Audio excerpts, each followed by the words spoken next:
So, good morning, everybody. Welcome to this track 3, which is on futuristic skill sets.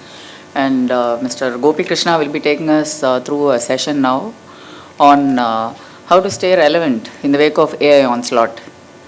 So, the AI is something which seems to be engulfing us from all sides, and I think the humans have to fight a big it's going to be a big race between who is going to be in the forefront and who's going to lead from behind and try to overtake each other. So in this constant and evolving scenario, let's understand from Mr. Gopi more on how to stay relevant. Just to introduce him, he's a very quiet and a shy person who doesn't like to talk much about himself. So with the result that even I have to give some very brief introduction about him. He has a 25 plus year professional dealing with risk and governance on the IT and security side. And he has been an award-winning leader also in his 25 years of experience dealing with risk management, regulatory compliance, security architecture, and IT compliance. So over to Mr. Gopi. Thank you. Good morning. Very scary topic, I guess, or very interesting topic. Interesting topic. Okay, good. I want to understand what will be your takeaways from this session. What are you expecting from me? Okay, that's the topic. Okay, thank you. Anybody else? Fantastic. Okay, what else? Okay. Wow.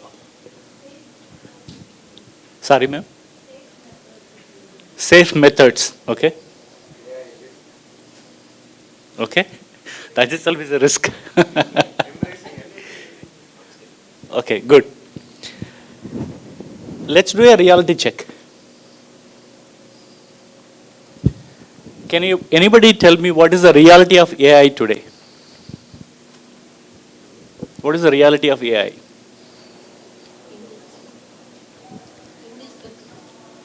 Is it really indispensable?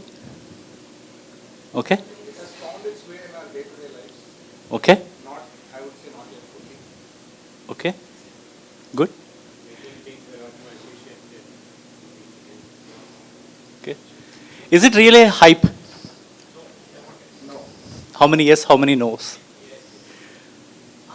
Say hype. You're saying it's hype. No. It's a hype. Okay. How many says no? Why do you say so? It's evolving. Okay. Sorry, sir.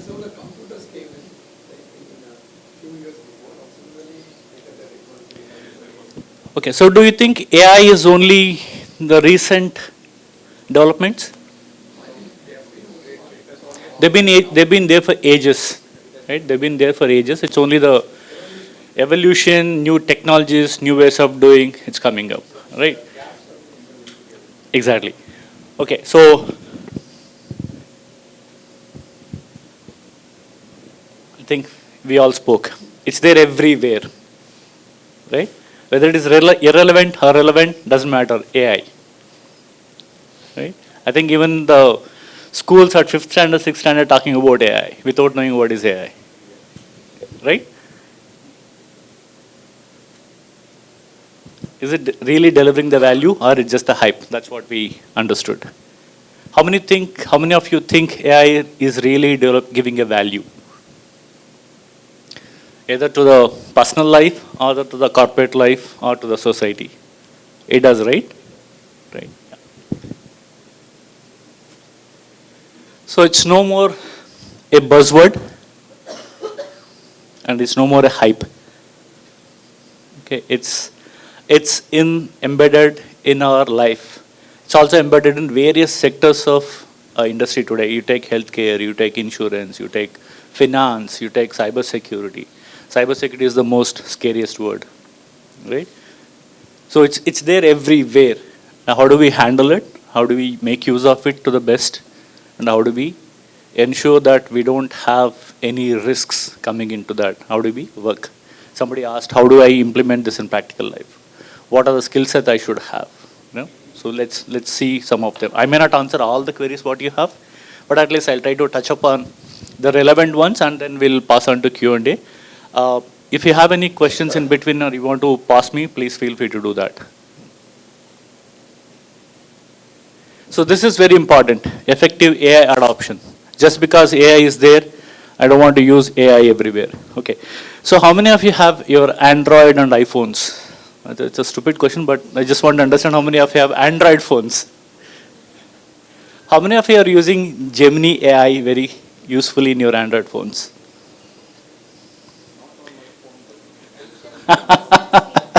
We don't want to take risk in our phone and somebody's phone. Do you know there's a Gemini AI in phones? Do you know what is it? What does that do?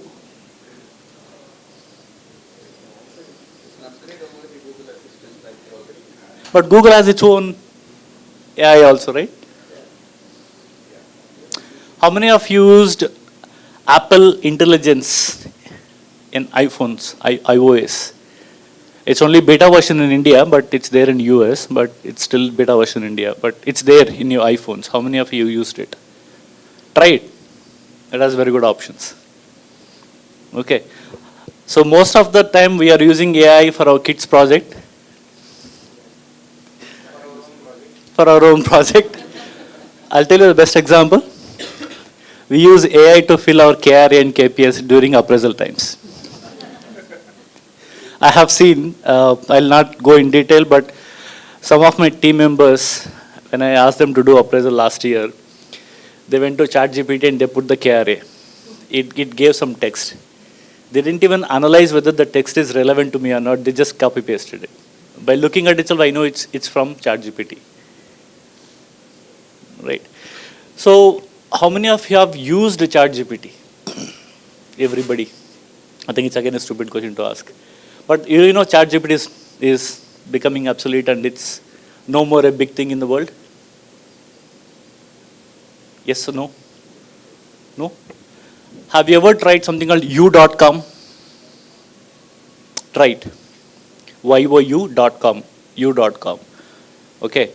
So you type anything there, it gives the output from various ChatGPTs, various AI tools. And I'll tell you the difference between every AI tool, like ChatGPT, what does output it gives, Gemini AI, what output it gives, some other AI, what output it gives. And it gives its own output. You can see the difference. It'll be very good. Okay. So use it wisely.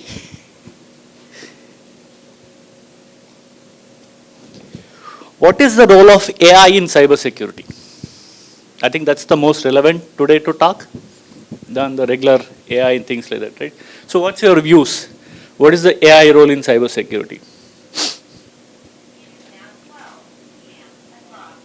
I think AI is answering the questions. But it's answering in some other language. What is the role of AI in cybersecurity? Anybody from cybersecurity, anybody from IT risk, IT security, IT compliance, InfoSec? Can you be a little specific monitoring this? So looking at my past data and then trying to see how many incidents I've had and then trying to look at use case of it. Fair enough. Predictive analysis. Fair enough. You're there. Any other guess? Sorry, sir.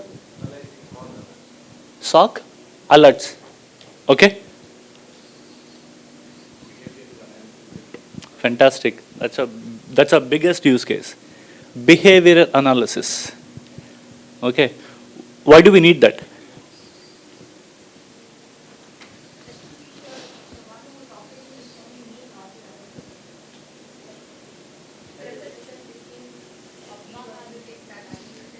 One word, abnormality. Right? Today, I'm a user. I work from a location XYZ every day.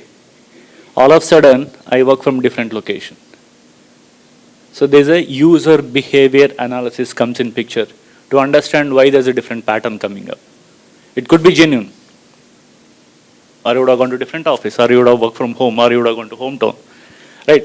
But until unless we don't analyze that, we do not know the risk behind it. Right? So this is one of the simplest example. I think there are much more. I prefer this word. It's a double-edged sword. Why do you say so? Or why do I say so? Any idea? AI is a double-edged sword. The boon and the bane. The boon and the bane. Kind of, it can do wonders to you, which kind of, in terms of less time, less efforts, but equally, you are exposed potentially in terms of to that extent, your sovereignty is lost. Okay, I'll simplify the statements. Okay, attacker is also using AI. Defenders are also using AI. So who's going to win? Right? So that's what I call it as a double-edged sword. Both of them are using, but who's going to be winner? Yeah. So attackers are inventing things. Defenders are defining and defending those things. Yeah. That's what it is. Okay. What is the stakes here?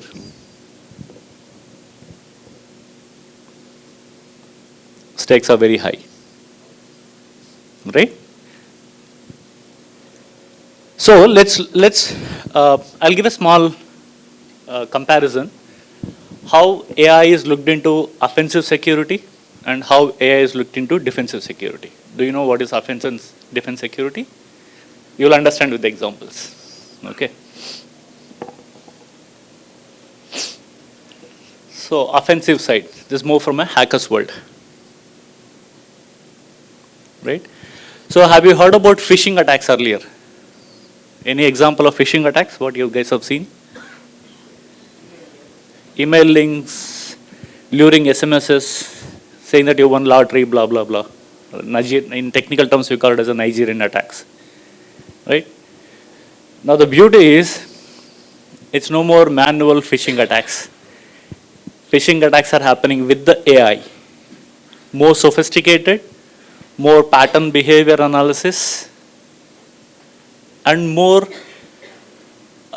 how do I put it? It looks more prominent, authentic, accurate.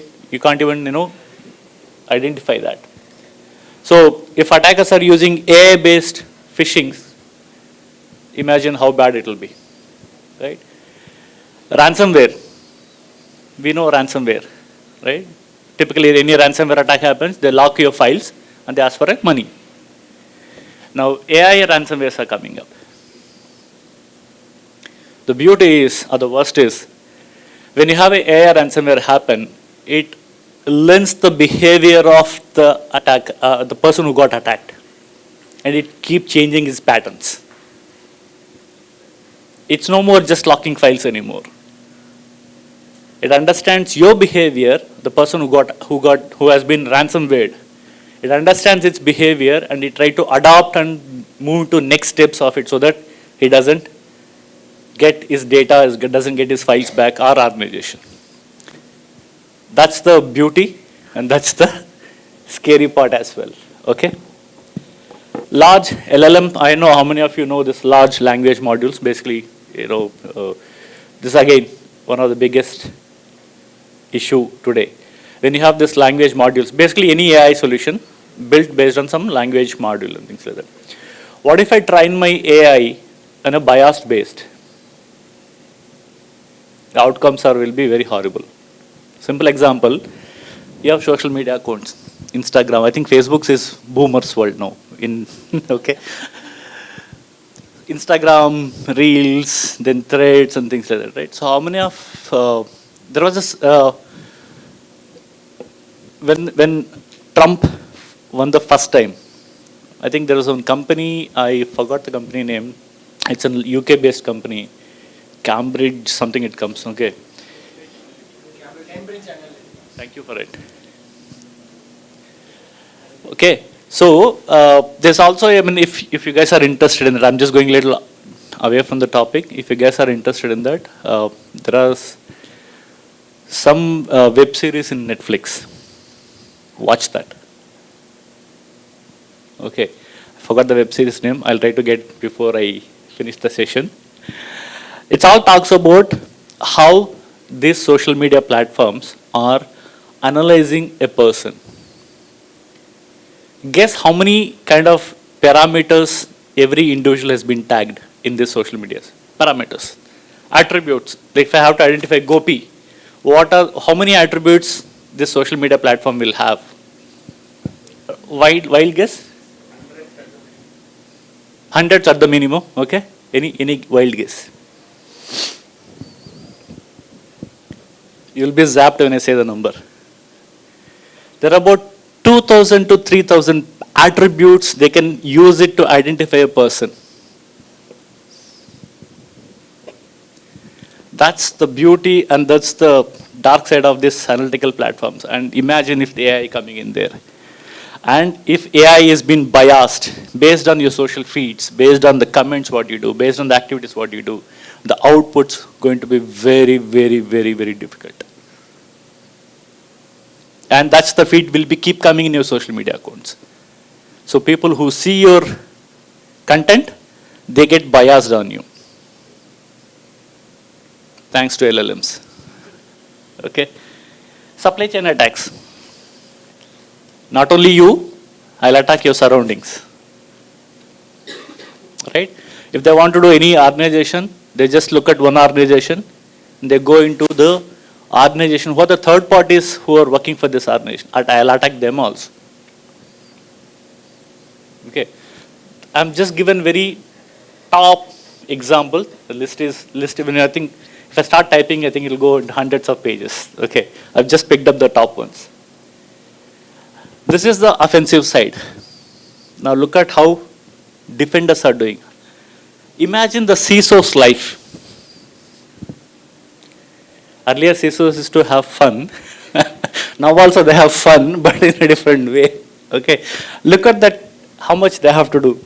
Because these guys are adopting AI, I also need to adopt AI. Right?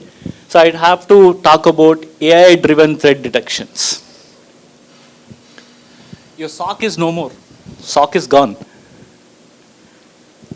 Now SOC is with the AI SOC.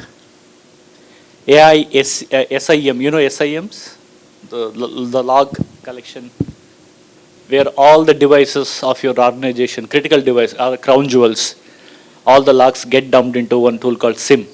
And SIM it collects logs from various sources of your networks, firewall servers, critical servers, application databases. And it stitches the events.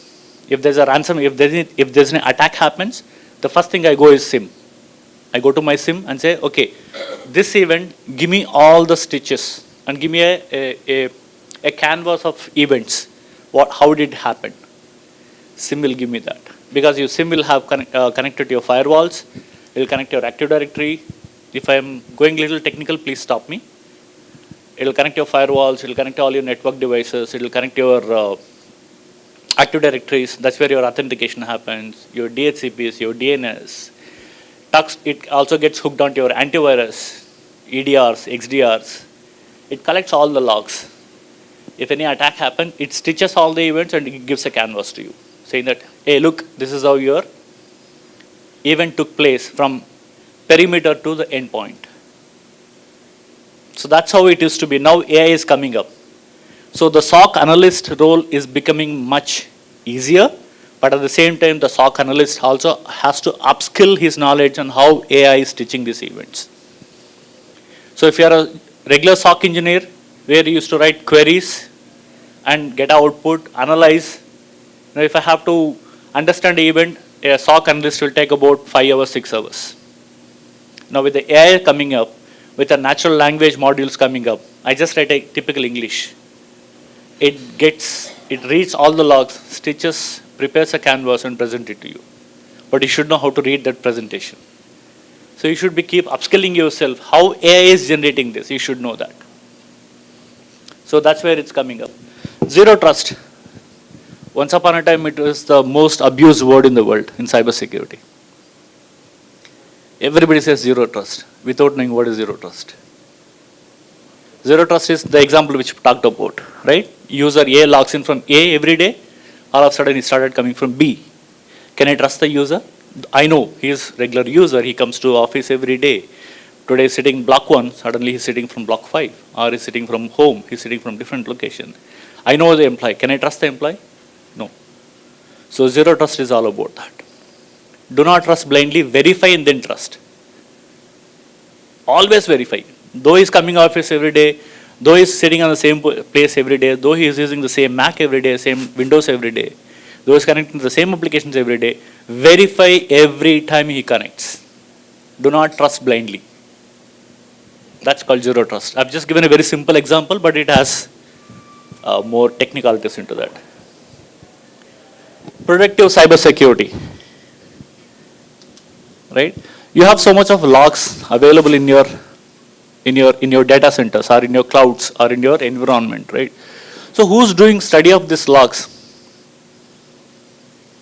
Right? So predictive cybersecurity is like not only reactive way, not only if there's an incident happened, do not look at my logs and prepare something. Look at my logs all the time. Understand the behaviors of various traffic coming in, traffic coming in that. Predict and see if this is going to lead to any attack soon. Let me know now itself. So far we were doing only reactive way, not a proactive way. So with the help of AI, I can do proactive, predictive based attacks. I can check that. At least I'll be prepared. If not, will that attack happen? May not happen. Right. Example, if I have to again little diverge or digress from this topic is, how many of you heard about something called APTs, Advanced Persistent Threats? Okay. The scary thing in this is, these guys are the hackers. They hack your system and they'll remain in your system until they get detected. You will not even know unless somebody comes and detects. They are sitting in your environment. It happened in, I'll not again go in details. One country has logged into other countries' power stations, and they're remaining in those power stations, and they have also created a backdoor entries, and they remained unless some incident happened, then they realized that some backdoor entries were created. Nobody knows how long they were sitting in my environment and waiting for a chance to happen. By the time they're collecting data. And with the click of a button, they can block out the entire country power. Okay, so predictive, that's where you need to have this coming up. Security operation, I think that's what I talked about. You asked about SOC, right? So this is where automating of SOC operations coming up. So I think I've just picked a very high level example. There are much more to this.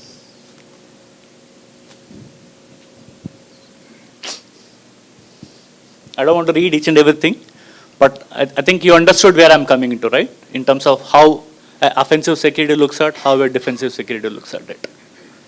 Okay? There are people who specialized only in offensive security, in a legal way, in ethical way. Okay? I'll just give a minute for you to glance through, or you want to take a picture, please feel free to.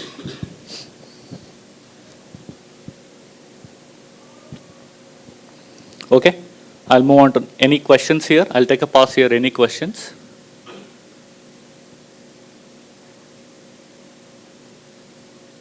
No, I would like to have interactive session rather than me talking, please.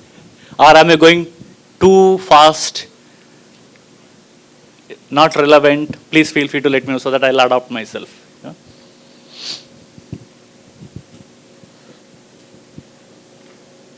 Okay. Some of the real use cases, how AI is being used to the better way.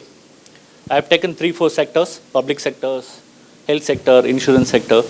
I'm sure you guys are from one of these sectors. I think you will be able to correlate yourself into that. Power sector, I think I just gave the example of APT power grids, right?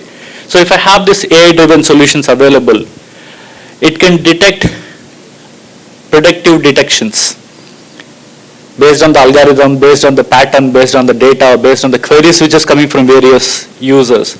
Predict and see if there's any disaster or if there's any incident is going to happen, how I can prevent it earlier.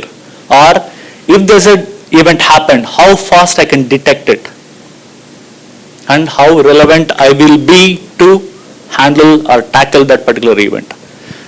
That's where coming up. Automate customer supports.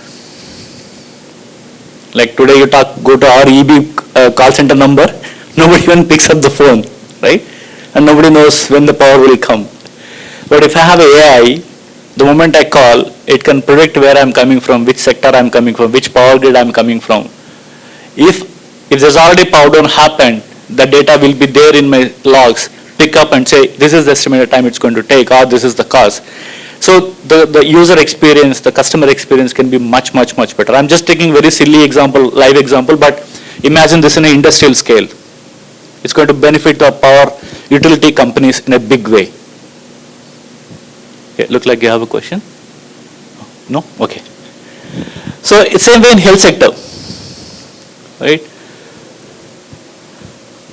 You heard about PHI, patient health information. It's one of the most sensitive data, right? Is it available everywhere? Is it your Aadhaar card available everywhere? Yes, so there is no confidentiality on your PII. But if I have a AI solution coming in, especially in the health sectors, basically on life trials sectors, where people do trials on animals and humans, right? That's where if I have AI, this is going to help me big time. Who's accessing my patient records? Is any anomalies in that? Is somebody trying to access unauthorized data where they don't have access to that? All those things can be predicted and detected. Okay. So I don't want to go each and every line item of it, but there are some of the use cases which is being used in most of the industries, public sector, health sector, insurance sector, or cyber security, and we're not. So that's the flip side of it. That's a good side of it. There's also bad actors. Bad actors are there who's trying to control and take over and do some damage to my infrastructure or my network.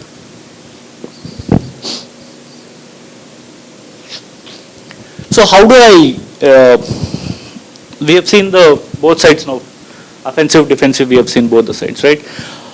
Is there any framework or is there any standard which will help me? Unlike your ISO for information security, ISO 27001. I think gentleman to the previous session, he spoke about 22301 BCP. Like the various standards are there. For AI, there's a AIMS, Artificial Intelligence Management System, is coming up. So there's a standard called ISO 42001, which is recently has come up. If you ask, is anybody certified and everybody knows this? No. Answer is no. We're still adapting and learning ourselves to have a better management system. And also, some of the companies are trying to recruit a position called AI officer. Like you have your CIO, your CRO, your data privacy officer. There's also a position coming up called AI officer, whose primary role and responsibility is only to look into AI related things and how do I control, how better I can use it, what is the framework, what is the risk associated to that, how do I work on it. So all those things are coming up in that. So any company who's trying to develop AI products or want to deploy AI products or who's going to be consuming this AI products are all coming under ISO 42001 standard. You can implement, you can adapt to that. So that you have a framework, you have certain guidelines coming up there, so that you can have a better AI development as well as consumption. Right. So basically it's built on 5 principles. Okay. So most of these principles, if you talk about risk management, this is the common principle across most of the ISOs. If anybody has experience with ISO standards of various ISO standards like 4000 or 9000 or your 20000, 27001 or 22301 or 14,000, 50,000, there are so many ISOs there. If anybody has knowledge of that, the risk management is one of the key factor, and that's your starting point, right? So apart from that, what they're expecting, this particular standard is expecting is transparency. Because it's a AI product, I should know what it does. I should have a full transparency into this module, into this product. What sort of data it reads, what sort of algorithm it has, what sort of patterns it detects, everything there has to be transparency and accountability. Okay. But the best thing is, framework very clearly said. A lot of discussions around the industry that is AI replacing the humans, or is any job cuts happening in the industry? Answer is no. And you have a standard which says that. Right? There has to be a human oversight to control that module, to control that application, control that solution. But the person has to be equipped enough himself to understand how a model works. And he should be equipped enough to take care of things. Okay, that's the one. And continuous improvement is always there, which is a standard thing because it's evolving. So likewise, UK also has, UK does not have, UK is coming up with an act called UK AI Act. It is not yet available publicly, they're working on it. This is also built on some principles, but the best principle I like in this is sandboxing. You know what is sandboxing? Generally, sandboxing is where, okay, so you have email sandboxing. I'll just give a very simple example. There are thousands of mails coming into your company and thousands of mails going out of a company, right? Especially if there are some emails which has attachments, especially emails which are going to your top executives. I want to route those emails through my sandbox to understand the attachments, if these mails have any malicious content, malicious links, is any viruses coming up there, it goes there. It does check and it does filter it out. So what UK is coming up here is like they want to build a regulatory sandbox. So any AI provider who's building a solution has to test their product in this sandboxing. It means it's a regularized government authority sandboxing that can become their that can become their best selling point to sell the product. Or you want to consume a product, you want to test, you want to see whether it has gone through sandboxing, you have the reports to go and see yourself. Okay?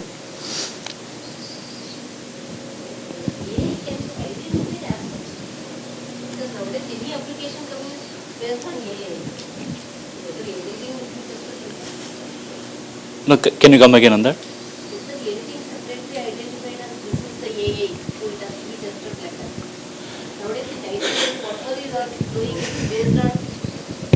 Going to be on AI based. No, not all the solutions are AI based. But going towards, No. There are solutions based on AI. I think we were talking about actually. There are solutions. Yeah. So I'll ask a question, then I'll come to that. Yeah, okay. Tell me the difference between AI and Gen AI. We were talking about it actually. I'll answer that. That will answer your question. You heard about AI and Gen AI? What is the difference between these two? Both are same, right? No? Any wild guess?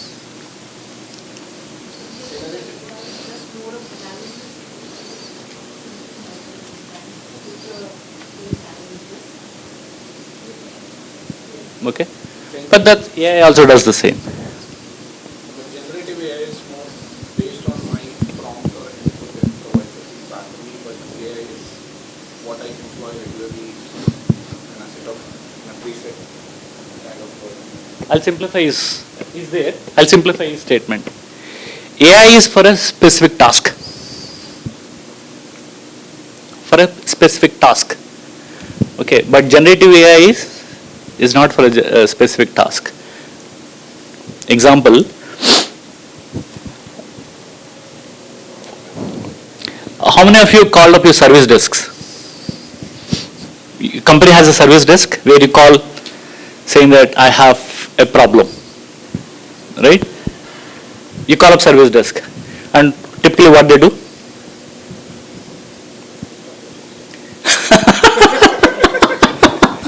No, you don't need a service desk for it. No. So that can be AI. Though it's other side of it, but he said what a service desk does, they say restart your system. Right? That task can be done by AI. You say, I'll take the same example. He called up service desk, he said I have a performance issue in my system. Service desk has a bot in your system, it understands and restarts your system. That's a specific task. And it only does that. But generative AI, right, you call up service desk, rather than a human talking, there's a bot sitting inside there. It does pick up, it says so. I understand you have system performance issues because it's reading your system. That's AI. It's reading your system. I'm taking to the next level. Okay. And it's trying to explain you. And what this generative AI also does is, it has a feed from all your KBs and SOPs, knowledge-based article SOPs of your environment. It tries to give inputs based on that. Right? But in between you interrupt and say, no, this is what I'm looking at. It will listen to you and it will pick up from there. It's very dynamic. It generates based on your need. It's like you're talking to a human being, natural human being. At the end, it asks you to perform step by some tasks. If you're not able to perform the task, it'll say, okay, no problem, I'll help you.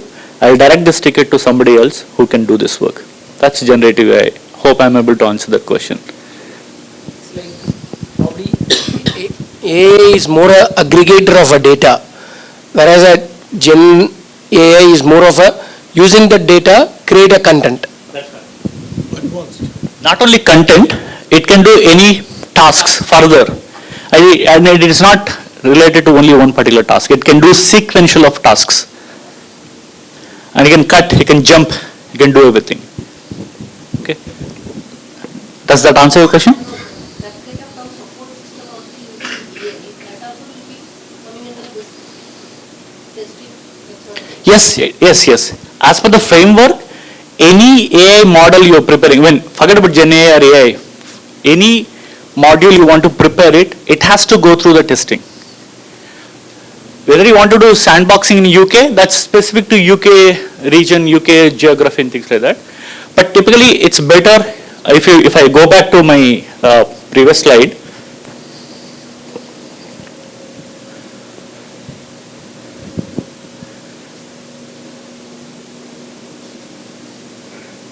it talks about in your risk management, it talks about in your transparency, accountability. That's where you start doing testing of every module. You can't deploy that without testing it. How do you test? There are different tools, there are different modules. It's not a regular product, you test the way you do it. Typical black box testing, white box testing, that will not suffice. AI has a different ways of testing it. You need to adapt to those tools.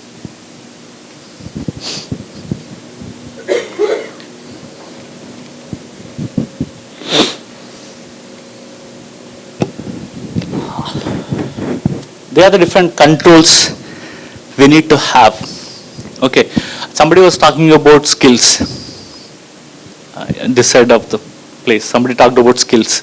I think you, right, ma'am? Yeah. So now if I want to have an AI solution in my infrastructure and I want to implement controls, and some of you guys happen to be auditors, right? Consultants and auditors. Auditing is one side. They'll also, you have to provide some consulting.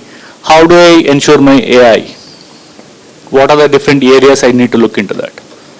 Not all the controls are applicable everywhere, but there are the controls you need to look into and see how you can adapt yourself. Okay, that's one thing. Second, if I have to provide consulting, do I need to know the tools?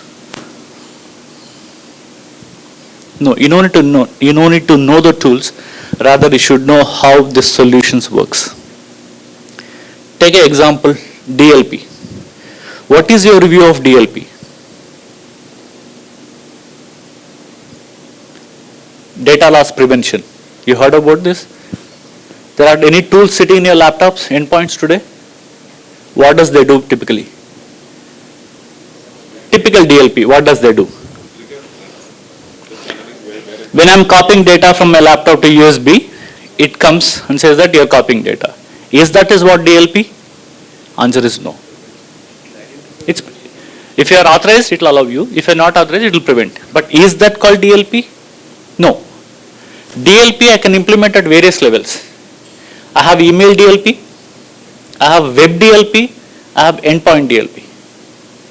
But the beauty is, the misconception of DLP most of the people have is, like the moment I put any storage device, it should detect, it should stop me copying from the data. If it is allowed to copy the data, what information you are copying?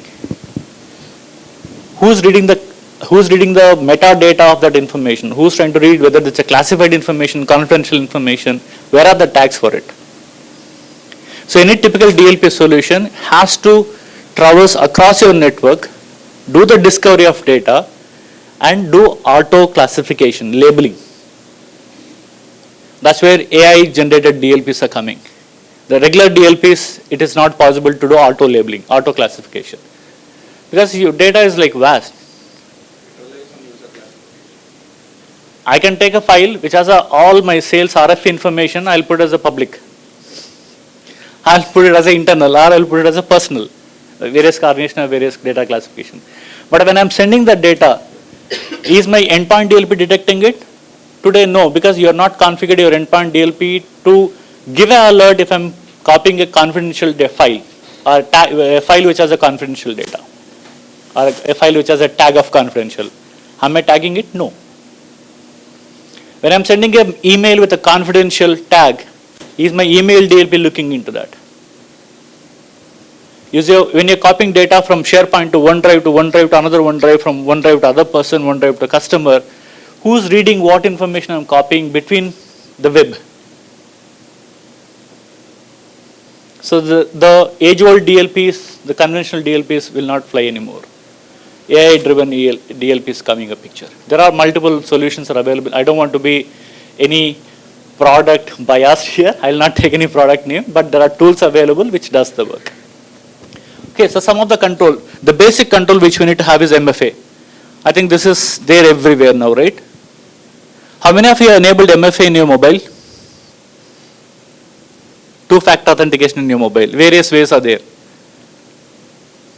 So we don't even have password.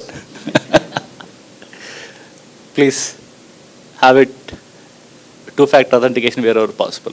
WhatsApp asks for it. Your Gmail has two-factor authentication. Your mobiles have two-factor authentication. Please enable it for your purpose. Access controls, I think this is regular. You need to have only least privilege and need to know basis. Not everybody is a flat admins. It will not fly anymore, right?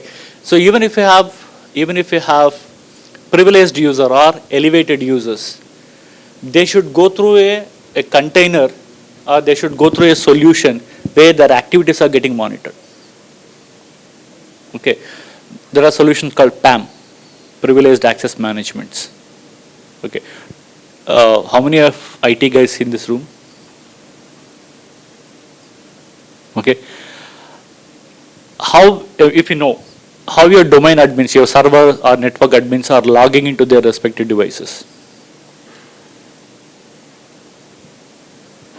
Most of the time, they log in the way you log into your laptop.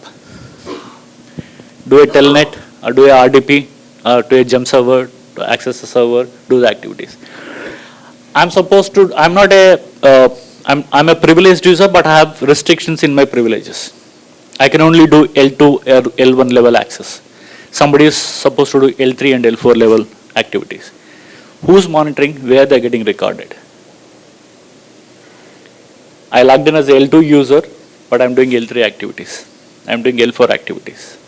Where it is getting monitored, where it is getting triggered, where it is getting recorded. Who's reviewing these things? So just giving privileges alone will not help here, but we need to review those privileges on a regular basis to see is any anomalies. That's where your PAM solutions will help. And most of the organizations have PAM solutions.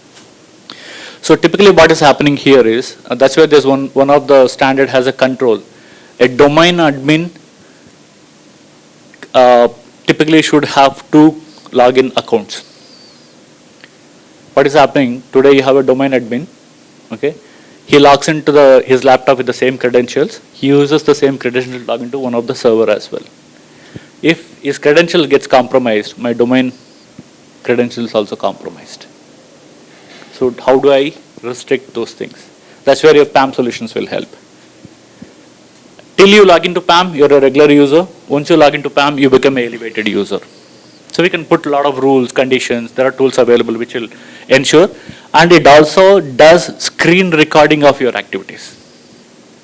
Which module you clicked in, what configuration what command you typed in, which screen you went in, what you did. It captures all the screen recording of your activities. So if there's any incident happened, I can go to the video recording and I can say what activities you have done. So you cannot say I did not do this. Okay. IDPS, intrusion detection prevention system. Predominantly this is available at your firewall level, at a perimeter level. If you guys are not techie, I'll just give a general example. It's available at your perimeter firewalls level. That's where your traffic ingress and outgress gets controlled. So if you should have a intrusion detection prevention system. You have IDS and IPS. Now it's called IDPS. Okay. Basically, it does analyze of your traffic which is coming and going. If there are any incoming traffic coming from any blacklisted countries, China, Nigeria, Sudan, I'm just giving some of the examples. Okay, then I need to analyze those logs, filter it out there. If they're not anomaly, go inside, otherwise block it there. Detect and prevent. Lot of AI attacks are happening. So earlier we used to have a regular or conventional IDS, IPS, which we used to have it at the firewalls, at a routers level. Now AI based coming up. So it understands the pattern of particular traffic coming from a particular IP address, traffic coming from a particular country.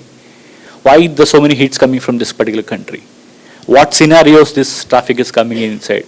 It does analyze itself. It does create a blacklist, or it does create a allow list, or at least it creates an alert to my network administrators.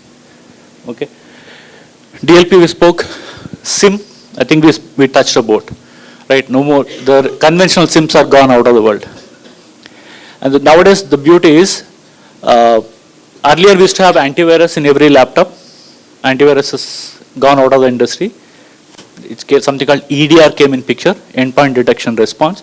Now EDR is also outside, out of industry, absolute. It's called XDRs. Now XDR are also going out of industry.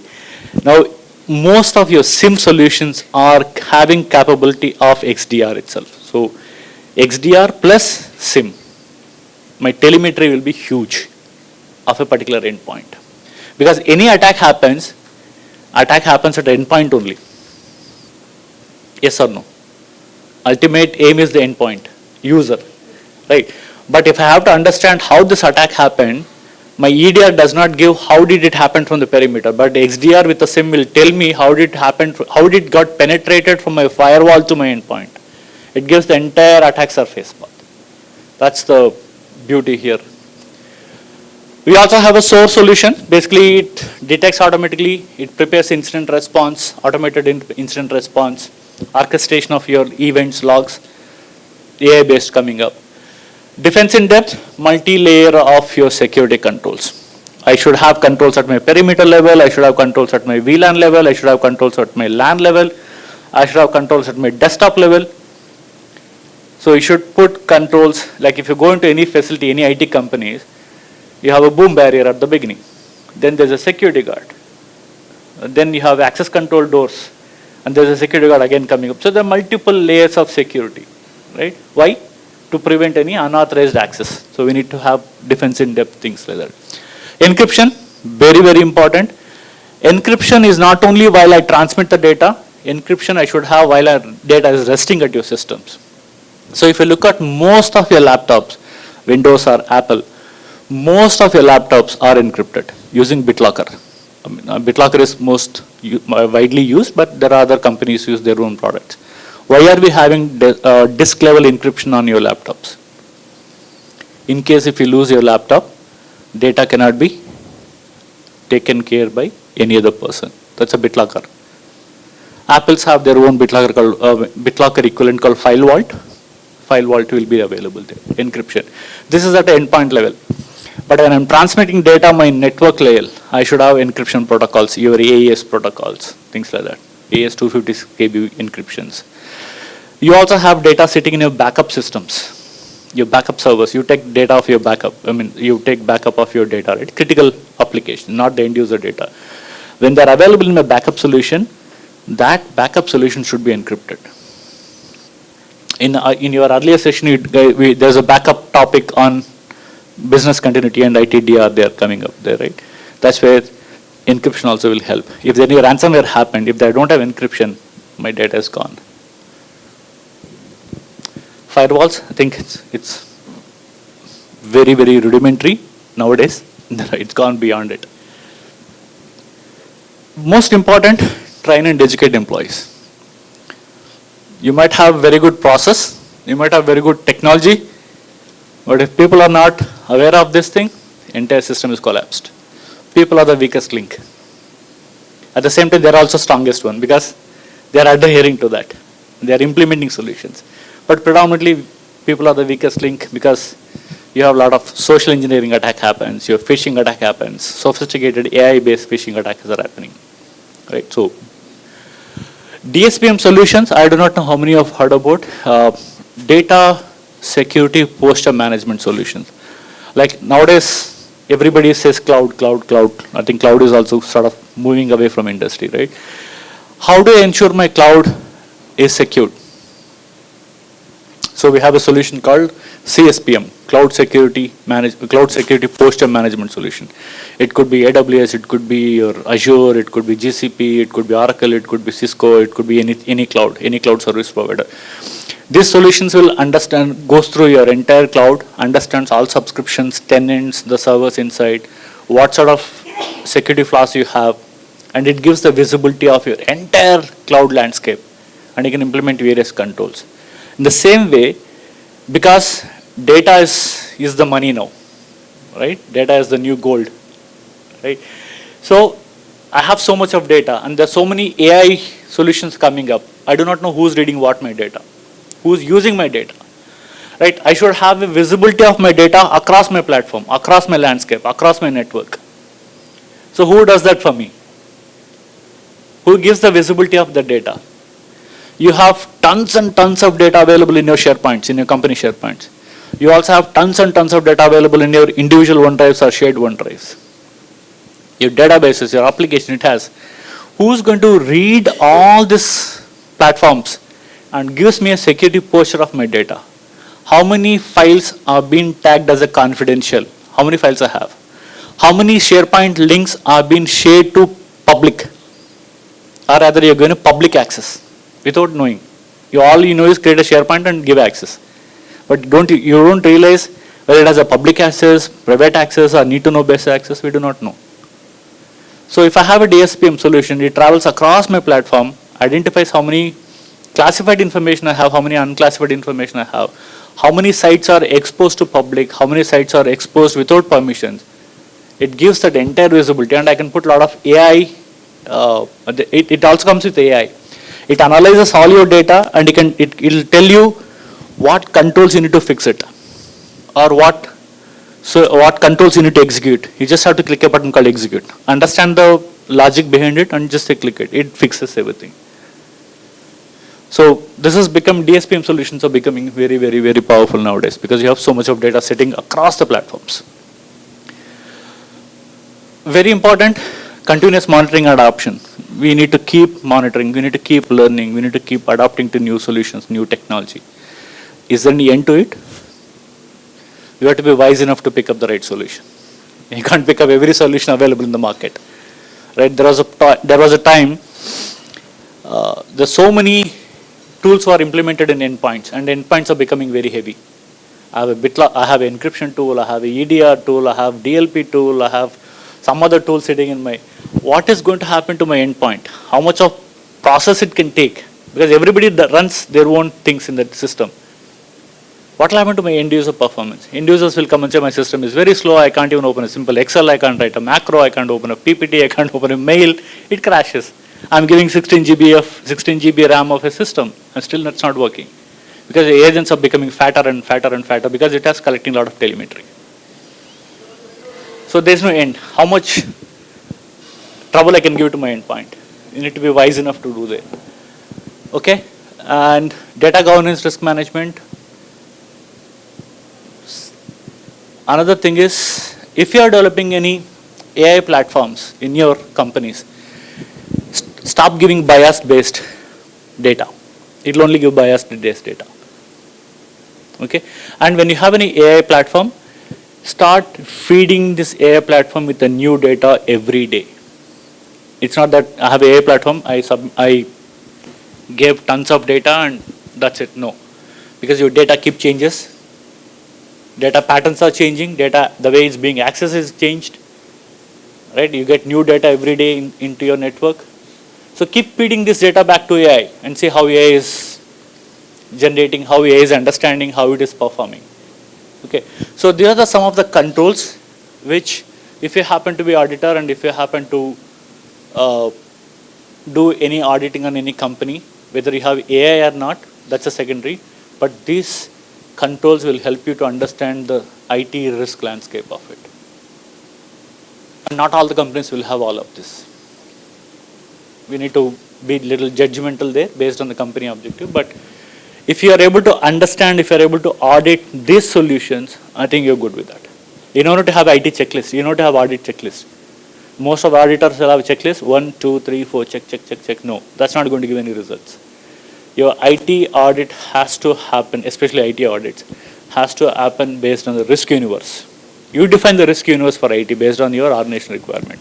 Start doing risk-based audits or assessments than it tick box based. Otherwise, you will not get the depth of what is risk you're sitting with that. Stay ahead. Okay, that's all I can say. Stay ahead. Can AI replace security experts? Answer is definitely no. Somebody has to be there to read, though AI gives outputs, right? We have to have it.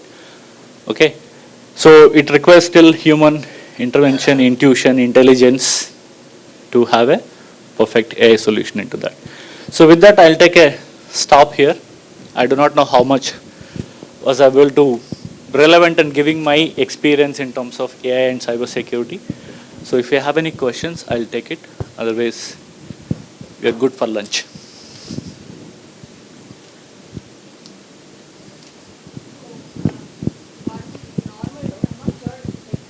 For the AI, it needs some historical data or a pattern to overlook, right? So if it is something like a fraud or something happening in the first transaction or the first time, like how will the AI be really useful to deduct such frauds? Okay, the question is, how does AI detect a first time incident? Right? There's no answer to that. Okay, because AI is all about learning from your patterns. Okay, so that's where you have to have a predictive based analysis. If you have trained your AI, okay, rather than implementing AI and then wait for incident to happen, what you should have, your AI implementation, you have tons of data, as you rightly said, right? Let AI understands the data and pick up the prediction, ask the AI to give the predictions.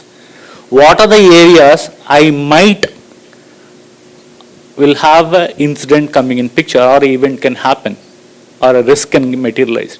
If we have the data available, if AI has the data available, you can prevent some, but you cannot completely do that. I hope I was able to answer that. Please. So yesterday in a session they were talking about pre-quantum cryptography and post-quantum cryptography. So with the introduction of the new quantum chips that all the companies are now bringing up, it's going to even make AI develop even more faster, and I think it might have a great impact on the encryption standards that we have today, because quantum chips would be able to perform processes or much faster than what we have. So how would that impact the current AI landscape overall, do you think? No, definitely there's no impact. impact might, if offensive security guys are exploring that, there could be impact. But if you look at the flip side, the positive side, typically you talk about your ultra chips. Most of your laptops are coming with ultra chips nowadays, right? It also giving me a lot of management capabilities along with these chips. Simple example today, if I have a BitLocker in my laptop, today your BitLocker password is default. And everybody knows everybody's BitLocker password because nobody's changing it. Me as a IT guy, I give a BitLocker encryption. I say this is your default password. You will never change your default password. I bet. And I give the same password to everybody.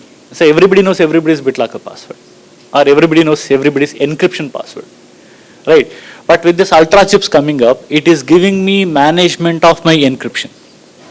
It means, though I give a default encryption password on the day one, after certain days I can push you to change your password. I'll have better bias controls coming up. Today, if anything I have to do bias, I have to go individually. There is no centralized bias management systems available, consoles available. But with this kind of quantum chips, ultra chips coming up, even the vendors, OEMs like HP, Dell, Lenovo, you name it, they're coming with a management system. They're trying to utilize this. They're coming with the controls.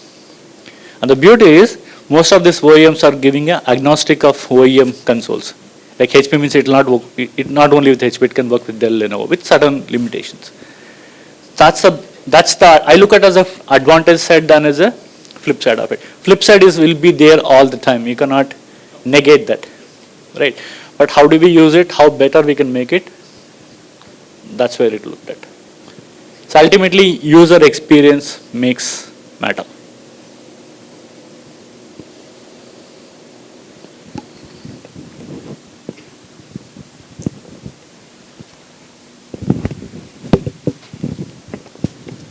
So suppose an upcoming startup or something who are not fully matured yet, but they're using some of these AI tools to simplify their business operations. So in that case, what will be the necessary steps to take to protect your company data or particular data? Because the whole point of using those apps or those applications is to kind of like, don't invest in people because they're probably not there yet. So what will be the steps that we can probably take in such scenarios? To secure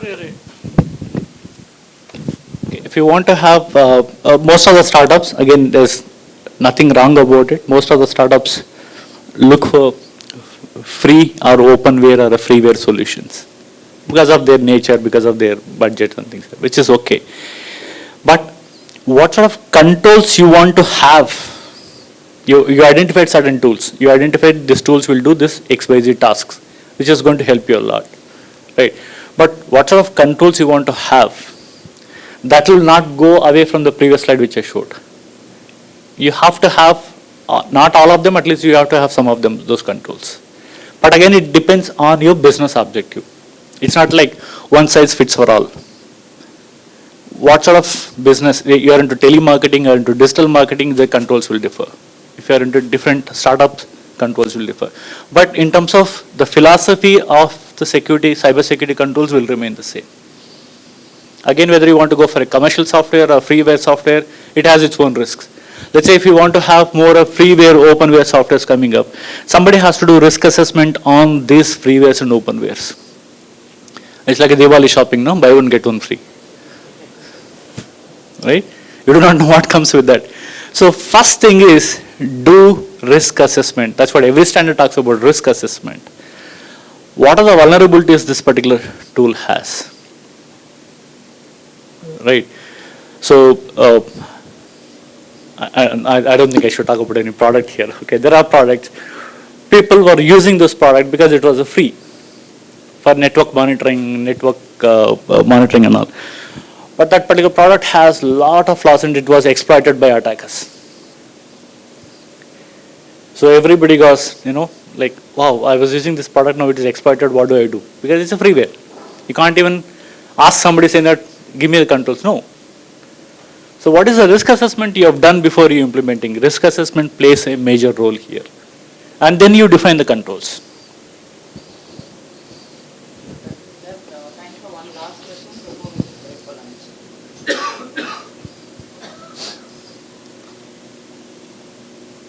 Did I put you off by saying one last question? Okay, good. I think he was keeping it for last, I guess. So, sir, my question would be, for your conclusion, you have given one for organizations. What would you give for individuals or normal public?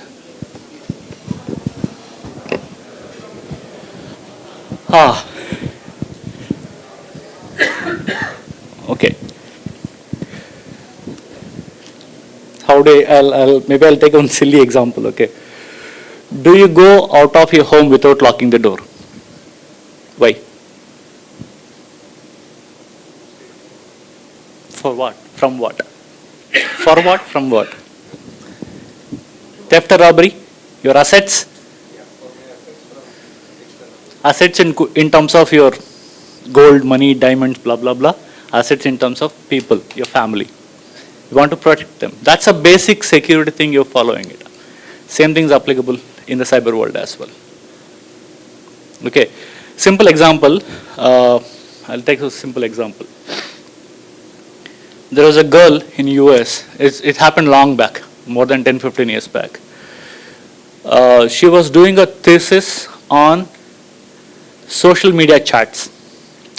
How people talk in chats, what language they use, what they communicate. That's a thesis.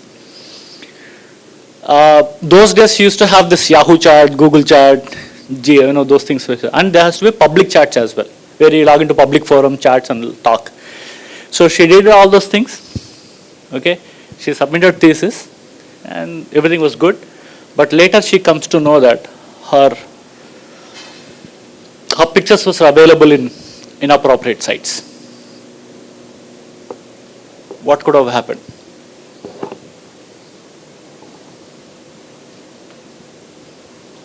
I'm talking about 15 years old incident, okay? So then imagine the quantum it would have taken as of today. Only mistake she did is she never closed a laptop lid. She used to shut down her laptop, she used to remove the plug cable, power, but she never closed the lid, laptop lid, the screen. Because most of the laptops have a webcam, right? The most scariest thing. Some junkie, some fellow has injected a small junkie in a system. It's called script kiddie or a virus in your language to make you understand. What it does is beauty and scary. It will not even visible to you. You go to task manager, control panel, it will not be visible to you at all. The beauty of this particular script it does is your battery has some power because you keep charging, right? It has your power. With that power, it will take pictures of from the webcam. I'm not exaggerating a fiction story. This really happened. And then she had to go to cyber crime, cyber security, asking for why it happened. They analyzed the system, they found the script. And the script does that work. Now, beauty is when she powers on, when she connects network, the pictures were transferred. I hope I was able to give the message. So it's a self-awareness is most important. Please teach your kids. There are a lot of programs available for kids, cybersecurity in kids. There are a lot of comics kind of thing available where kids can be interested and they'll also understand it. Please pass it on to your kids. And ensure your mobiles take a day or half a day, go through all your mobile privacy settings, wherever is not required, disable them. One, you'll save battery. Second, your information is not available. The classical example is, the moment you go check anything Google, very next minute, you will have reels coming in Instagram of the same. How many of you prevented this? I'll stop with that. Exactly the same. Exactly the same. Right. There are certain settings in Android, there are certain settings in iOS available, which we have to go and disable. Simple example, something called background refresh. I think I'll just stop it here. Background refresh, there's a setting available in iOS and Android as well. Go and check how many systems are doing background refresh in your mobile. Why not your talks? Everything goes. iPhone has, it'll be continuous, when you have iPhone, it'll be continuously looking for your eye blink. Okay, so there are many things. Please be self-aware. Please go through all your mobile settings, your laptop settings, your browser settings, and ensure that you have the right permissions given so that you are secure. Unless you don't practice, it's out of reach. Think AI is all later. Human intelligence is more important here. So with that, I'll conclude. I hope the session is interactive. I did not make it bore. Any feedback, please feel free to let me know. It will help me for my next sessions. Because next week I'm going to college, talk about advanced persistent threats in Trichy. One of the college called me. So this will help me to give more inputs to education and students. I would like to give my learnings to the society. That's what I love for it. So thank you. Thank you, guys. On behalf of all of you, I'd like to thank you for a very lively and enlightening